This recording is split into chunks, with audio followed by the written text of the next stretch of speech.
yung face ko.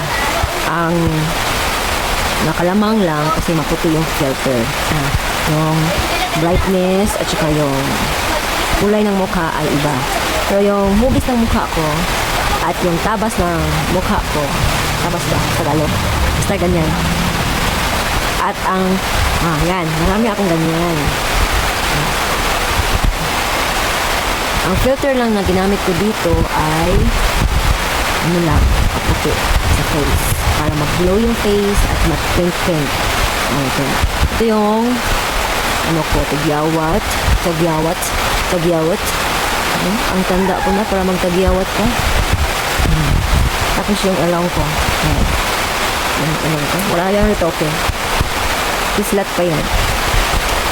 Alam niyo, pag ako magkapera talaga, unahin ko talaga yung ilong ko. Kaya gusto ko talaga, pagkakita ko sa mukha ko sa camera, matangos yung ilong ko. Mahal ko naman yung sarili ko, pero iba pa rin yung ma-enhance mo yung beauty mo. Lalo na kung mag-vlogger ka, kita mo yung ibang vlogger dyan. Ang kaganda. Diba? Ang tatangos ng ilong. Abot dito ang ilong, oh. Tangos. Tapos yung mata. Meron silang talukap. Ako wala akong talukap. Yan. Tapos ang aking, filter din ko. Ganyan yan, filter yan. Ano pa ba? Yan. Magsasabi lang ako ng totoo, ha? Kasi naman hindi na habang buhay na lagi na lang tayo mag-filter. Pero okay din naman mag-filter. Wala namang problema din. Ha?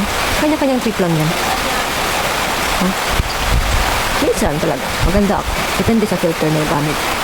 So, depende rin sa mood. Kung nasa mood ako, lumalabas naman yun. Maganda din yung gagawin ng video. Pero pag wala ka sa mood, lalabas talaga yan. Kaya sa mga gusto mag-vlogger dyan, choice nyo naman kung gumamit kayo ng filter. Pero huwag nyo namang imak yung mga taong gumagamit ng filter. Ha? Wala namang masama sa filter. Importante lang dyan, yung filter kumapit sa'yo. Pero kung yung filter ayaw talaga sa'yo, hindi talaga bagay sa'yo, huwag ka na lang mag-filter. Kasi mahalata ng tao yan na nag-filter ka. Kasi hindi bagay sa'yo yung filter na ginamit mo. Tapos, nagagalit ka sa iba kasi nag-filter sila. Ano ba yun? Anong mindset yun? Mabuhay mo naman yung ganyang mindset, day. Ha? Parang, pinubuli mo mga tao na gumagamit ng filter. Choice naman namin gumamit ng filter. Kumanda kami.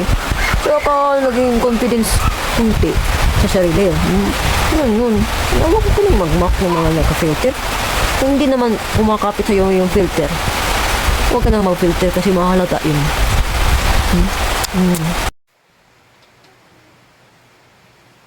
Hi mga virgin! Hi mga virgin!